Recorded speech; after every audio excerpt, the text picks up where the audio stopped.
banyak tempat ya, kemudian menggelar nonton bareng ya semalam ya, karena memang ini pertama kali untuk Indonesia berada di semifinal Piala AFC.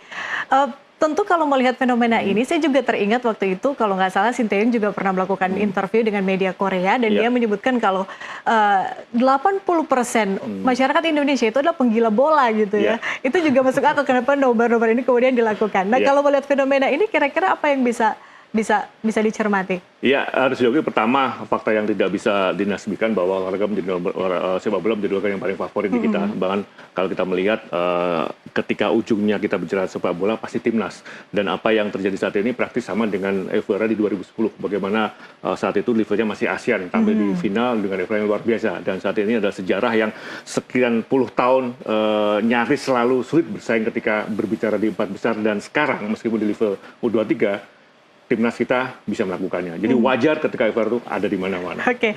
Indonesia berlaga di Olimpiade kan tadinya cuma mimpi. Bung Hanif ya. Sekarang ada kita punya harapan saat ini. Nah, bagaimana peluang Indonesia untuk menuju ke Olimpiade? Saya optimistis itu bisa diraih. Karena kalau kita melawan Irak, harusnya kalau melihat apa yang terjadi sepanjang turnamen ini, kita bisa menang dengan catatan benar-benar mempelajari secara detail apa yang dilakukan Thailand dan Jepang kemarin. Kita tahu bahwa di babak penyisihan grup, Irak sempat kalah dari Thailand, dan ketika itu statistik semuanya mengunggulkan Irak. Karena kita melihat posisi jumlah serangan yang on target, Irak lebih unggul. Tapi ada efektivitas di sana. Thailand bermain defense dan hanya mengadakan serangan balik yang cepat dengan bola-bola bawah. Dan kalau kita bandingkan dengan kemenangan Jepang kemarin, memang Jepang di awalnya sempat kalah dari Korsel, dan mereka bermain berbeda sekali ketika menghadapi Irak. Melawan Irak, 2 gol yang terjadi selalu dari serangan balik yang cepat dengan bola-bola bawah. Jepang tidak terhipnotis dengan bola-bola udara ala Irak. Kuncinya, jika kita bisa mempelajari dari 2 ini, saya yakin tiket itu bisa diraih nantinya. Kalau lihat dari statistik mungkin body chart dan juga pace Indonesia-Irak bagaimana? Saya melihatnya kita ada kans untuk menang, meskipun bisa jadi sampai dengan perpanjangan waktu. Tapi sekali lagi ketika kita mengandalkan apa yang bisa kita lakukan selama ini, bermain dengan bola bawah, kecepatan tinggi, pressure yang ketat, dan benar-benar mengantisipasi bola-bola crossing dan set piece bola udara ala Irak, saya lihat itu punya catch yang cukup besar. Kita bisa lolos. Apalagi memang cuma berselang beberapa hari ya dari Uzbekistan kemudian akan melawan Irak ya. Iya. Dan memang kita terkendala mungkin di belakang tidak ada Rizky Ridho ya, tapi saya melihat pasti Sintayong sudah bisa mencari pelatih. Sekarang kita tahu bahwa Sintayong tipikal pelatih yang dia selalu mencari atau maksimal pemain di 2 posisi sekaligus. Dan rasanya itu bukan lagi kendala yang krusial. Semalam Indonesia main 10 pemain akhirnya kan, karena Rizky Ridho kemudian dapat kartu merah. Nah, peluang untuk melawan Irak ini full tim seperti apa?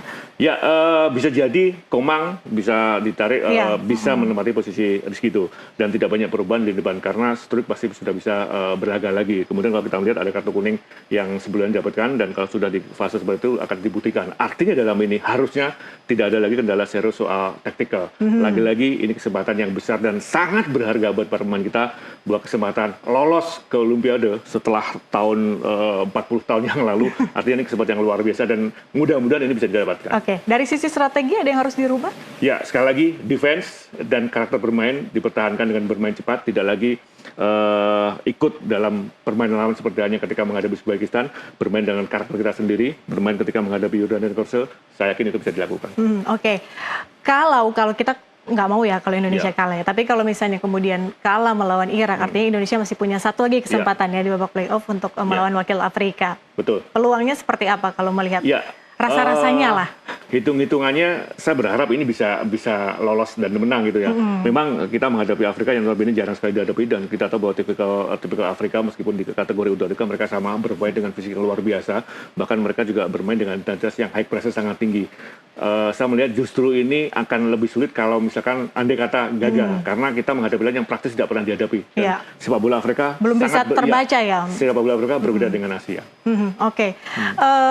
Jadi kalau prediksi Bung Hanif untuk skornya Indonesia lawan Irak berapa? 2-1 perpanjangan waktu. 2-1 perpanjangan waktu. Sampai penalti? Oh, 2-1 perpanjangan waktu. Oke, Bung Hanif terima kasih banyak sudah hadir di NTV Today hari ini berbagi perspektif. Harapan kita tentu Indonesia akan menang ya melawan Irak nanti dan akan berlaga di Olimpiade Paris 2024. Terima kasih.